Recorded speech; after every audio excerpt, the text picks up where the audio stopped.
പുതുതലമുറയിലെ അംഗങ്ങളെ നമസ്കാരം. ഞാനിന്ന് നിൽക്കുന്നത് നമ്മുടെ കൊച്ചി യൂണിറ്റിന്റെ നാമധേയനായ വിശുദ്ധ ഫ്രാൻസിസിനെ കുറിച്ച് നിങ്ങൾക്ക് പറഞ്ഞു തരാനാണ്. ശിഷ്യസഭ സാഹിത്യത്തിൽ തിളങ്ങി നിന്നവരിൽ ഒരാളാണ് വിശുദ്ധ ഫ്രാൻസിസ് സേവ്യർ.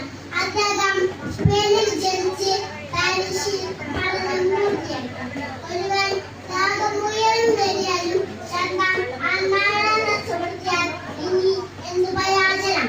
രണ്ടാം വചനത്താൽ പ്രചോദനായി തന്റെ എല്ലാ സ്ഥാനമാനങ്ങളും രാഗസുഖങ്ങളും ഉപേക്ഷിച്ച് ഈശ്വരക്കെതിരാൻ ആഗ്രഹിച്ചു.